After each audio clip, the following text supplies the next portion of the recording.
जय हिंद दोस्तों, स्वागत है आपका हमारे YouTube चैनल में। जैसा कि हमने पिछले वीडियो लेक्चर में समाजवाद और साम्यवाद को कवर किया था। समाजवाद और साम्यवाद के वीडियो लेक्चर में हमने ये बोला था कि हमारा ये जो वीडियो लेक्चर होगा, मतलब आज का वीडियो लेक्चर जो होगा, वो आज का वीडियो लेक्चर लास्ट लेक्चर होगा समाजवाद और साम्यवाद के ऊपर। मीन्स समाजवाद और साम्यवाद को हम कवर कर लेंगे आज के वीडियो लेक्चर में। और आने वाले वीडियो लेक्चर में हम हिंदी चीनी राष्ट्रवाद के बारे में पढ़ेंगे। हिंदी चीनी राष्ट्रवाद में हम भारत और चाइना के रिलेशन के बारे में पढ़ेंगे। तो आइए आज हम समाजवाद और साम्यवाद को ख़त्म करते हैं और शुरू करते हैं। जैसा कि हम पिछले वीडियो लेक्चर में यह पढ़ रहे थे कि जो लेनिन था वो न्यू आर्थिक पॉलिसी लाया था, न्यू इकोनॉमिक पॉलिसी लाया था, नया आर्थिक नीति लाया था। क्योंकि वो पिछले गलती का सुधार करना चाहता था, जो वो नियंत्रण करना चाह रहा था, उस नियंत्रण की जगह एक व्यवहारिक नीति को लाता है जो नया आर्थिक नीति था। उस नीति को हमने पिछले वीडियो लेक्चर में तो कवर कर लिया था और आज हम उसका प्रभाव को जानेंगे, क्या क्या प्रभाव पड़ा था।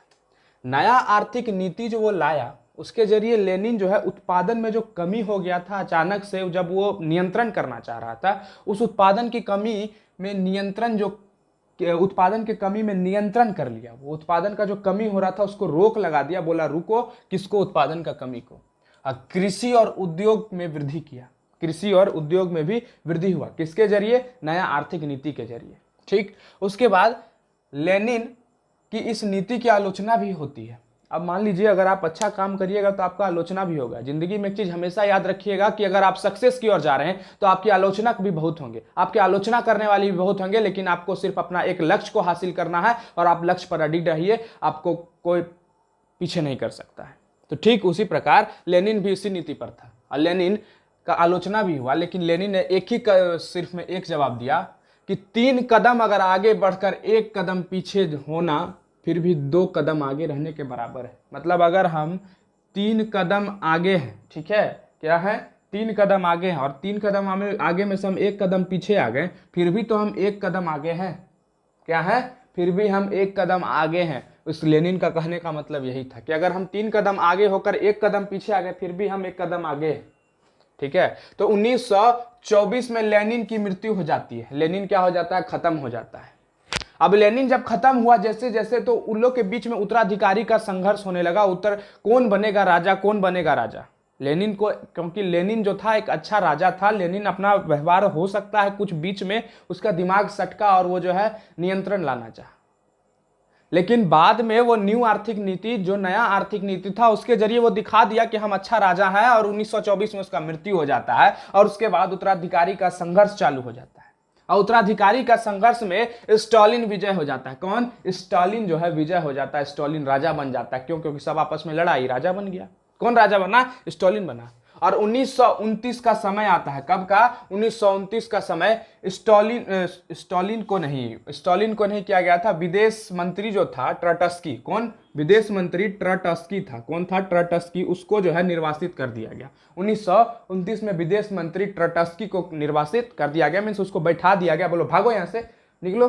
किसको? 1929 में। मतलब स्टालिन बहुत ही क्रूर नेता था, अपने आप में बहुत ही गुस्सैल वाला नेता था और किसी को जीना नहीं देना चाहता था, सब पे नियंत्रण करना चाहता था। कौन? स्टालिन। तो ठीक उसी प्रकार 1929 में ट्रटस्की को निर्वासित कर दिया और 1930 में सभी नेता को खत्म करना चाहा। कौन कौन नेता? कोई वह नेता जो क्रांतिकारी में अपना योगदान निभाते थे, वह नेता जो समाजवादी युग को स्थापना करना चाहते थे, वह नेता जो क्रांतिकारी को आगे बढ़ाना चाहते थे, उस सब नेता को 1930 में वो खत्म करना चाहा। और उसमें क्रांति में जो भूमिका निभाया तो सब नेता को खत्म करने के लिए कौन आगे आता है? स्टालिन आगे आता है। ठीक है। तो राजनीतिक लोकतंत्र और प्रेस की स्वतंत्रता को भी नष्ट करने का काम कौन किया? तो स्टालिन किया। किसको? राजनीतिक लोकतंत्र और प्रेस की स्वतंत्रता को नष्ट करने का काम कौन किया? स्टालिन किया। पार्टी में भी उसका जो वो पार्टी था, वो जो स्टालिन जो पार्टी से बिलोंग करता था, वो पार्टी था कम्युनिस्ट पार्टी। कौन सा पार्टी था?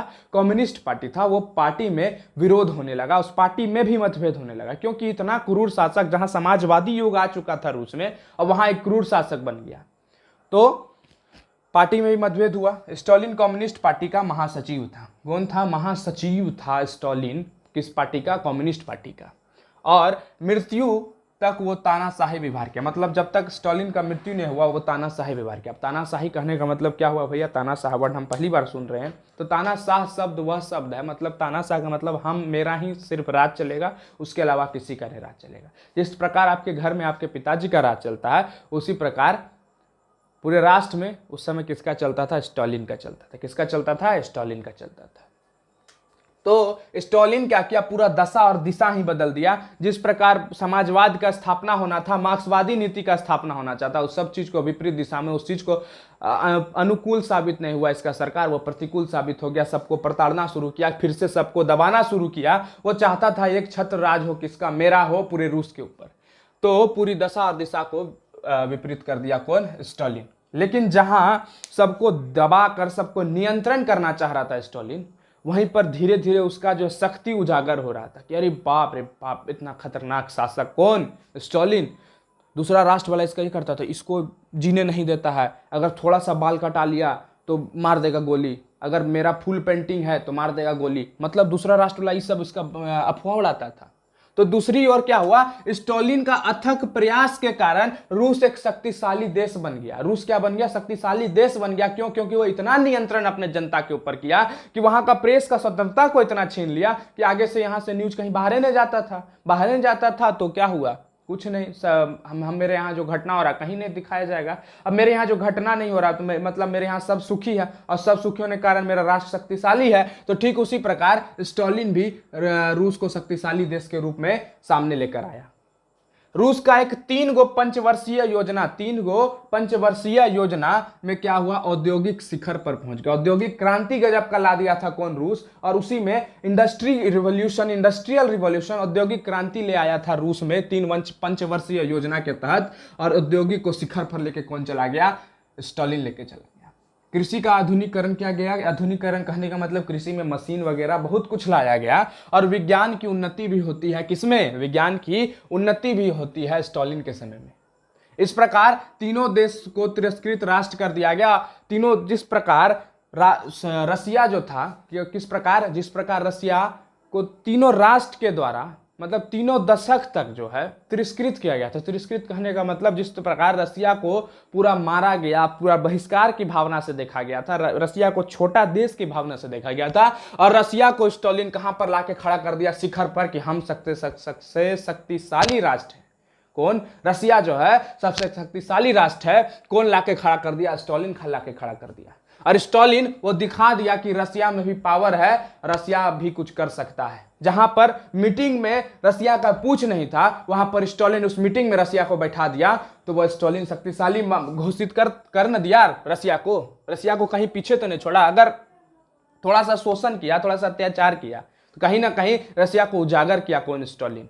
तो अगर उसका अगर एक निगेटिव इंपैक्ट है, खराब छवि है, तो उसका एक अच्छा छवि भी है किसका? स्टालिन का। तो आइए आज हम समझेंगे रूसी क्रांति के प्रभाव के बारे में, कि रूसी क्रांति का क्या प्रभाव पड़ा था रसिया पर। रसिया जब युद्ध खत्म होता है और रूस का क्रांति जब खत्म हो जाता है, तो क्या प्रभाव पड़ा था रसिया के ऊपर, उस चीज को समझेंगे। जब रूस का क्रांति खत्म होता है तो सर्वहारा वर्ग का सत्ता स्थापित होता है। भैया सर्वहारा वर्ग क्या होता है? सर्वहारा वर्ग वह वर्ग होता है जिसमें श्रमिक वर्ग और मजदूर वर्ग की सत्ता को देखा जाता है। जहां पर श्रमिक वर्ग और मजदूर वर्ग दोनों सम्मिलित हो, उसको हम कहते हैं सर्वहारा वर्ग।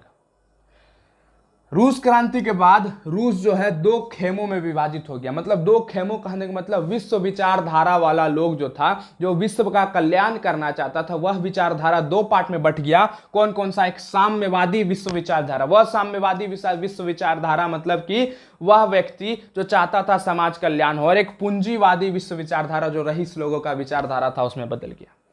यूरोप भी रूस के क्रांति मतलब द्वितीय विश्व युद्ध के बाद यूरोप भी 2 भागों में विभाजित हो गया। एक पूर्वी यूरोप और एक पश्चिमी यूरोप। किस में? पूर्वी यूरोप और पश्चिमी यूरोप में बदल गया। द्वितीय विश्व युद्ध के पश्चात पूंजीवादी विश्व और सोवियत रूस के बीच शीत युद्ध आरंभ हो गया। भैया शीत युद्ध क्या पढ़ेंगे यहाँ पर? शीत युद्ध को टेंशन नहीं लेना है। और द्वितीय विश्व युद्ध के बारे में, द्वितीय विश्व युद्ध के बाद क्या होता है कि द्वितीय विश्व युद्ध के बाद शीत युद्ध छिड़ जाता है। अब शीत युद्ध किसके बीच में छिड़ता है? तो देखिए, जहां पैसा वाला है और जहां पर गरीब है, जहां पर समाज कल्याण लोग है, तो पैसा वाला गरीब वाले को आदमी को प्रताड़ेगा जरूर, उसको संघर्ष के रूप में तो लाएगा जरूर। मतलब इसका मतलब क्या हुआ? उसको नीचा दिखाने का कोशिश करेगा। और कहीं ना कहीं वही विचार जो होता है वही विचार था शीत युद्ध, मतलब विचार का युद्ध था, अपना मन घड़त युद्ध था, उसको हम क्या कहते हैं, शीत युद्ध कहते हैं। शीत युद्ध कहने का मतलब कोल्ड वार, कोल्ड वार मतलब शांति वाला वार, लेकिन दिमाग से वार। दिमाग से कहने का मतलब उसको इतना दिमाग से पड़ता दो कि वो नीचे का नीचा ही चला जाए। मतलब अमीर क्या करता है गरीब के ऊपर, कि उसके ऊपर शोषण करता है, उसके ऊपर अत्याचार करता है, और शोषण और अत्याचार करने का मतलब यह हुआ कि उसको नीचे दबाने की कोशिश करता है, और गरीब यह कभी नहीं सोच पाता कि हम अमीर बन पाएंगे। तो ठीक वही नीति यहां पर अपनाया गया था कि द्वितीय विश्व युद्ध जब खत्म होता है तो पूंजीवादी विश्व और सोवियत रूस के बीच में शीत युद्ध छिड़ जाता है। 4 दशक तक शस्त्र का होड़ लगा गया कि यहां पर युद्ध छिड़ता गया।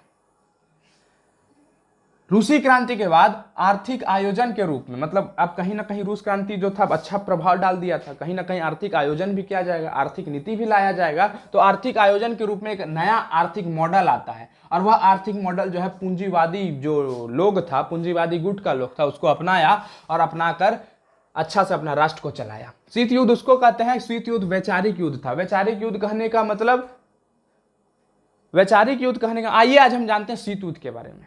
मतलब कहने का मतलब यह हुआ, तो हम एक विचार यहां प्रस्तुत किए कि हम जानेंगे किसके बारे में, शीत युद्ध के बारे में, शीत युद्ध के बारे में। तो ठीक उसी प्रकार शीत युद्ध जो था एक वैचारिक युद्ध था। क्या था, एक वैचारिक युद्ध था। वैचारिक युद्ध कहने का मतलब विचार वाला युद्ध था। वो विचार से गरीब को दबाना चाहता था, वो विचार से गरीब लोगों को दबा कर संघर्ष कर, मतलब संघर्ष नहीं अत्याचार करता था, विचार के जरिए दिखा करके, अरे तुम जो है गरीब है, बार बार उसको दिखाया जाता था। तो वही विचार युद्ध कहते हैं, वैचारिक युद्ध था शीत युद्ध। पूंजीवादी, इसमें कौन कौन था, पूंजीवादी गुट के तरफ से यूएसए, पहले से शक्तिशाली राष्ट्र। साम्यवादी गुट के तरफ से कौन, रूस था। साम्यवादी मतलब समाजवाद, समाजवाद का तो समाजवाद और साम्यवाद का स्थापना कहां पर हो चुका था, रूस में। और रूस तो साम्यवादी के रूप में, जन कल्याण के रूप में रूस आगे आएगा ही, और इन लोग दोनों के बीच में युद्ध छिड़ जाता है। कौन सा युद्ध, शीत युद्ध छिड़ जाता है। किसके पश्चात, रूसी क्रांति के पश्चात, द्वितीय विश्व युद्ध के पश्चात शीत युद्ध छिड़ जाता है। किसके किसके बीच में, यूएसए और रूस के बीच में। तो आशा करते हैं आज के वीडियो लेक्चर में आपको समझ में आया होगा। आज हम समाजवाद और साम्यवाद को खत्म कर लिए हैं। कल के मतलब आने वाले हिस्ट्री के वीडियो लेक्चर में हम हिंदी चीनी राष्ट्रवाद को कवर करेंगे। तो तब तक के लिए धन्यवाद। जय हिंद।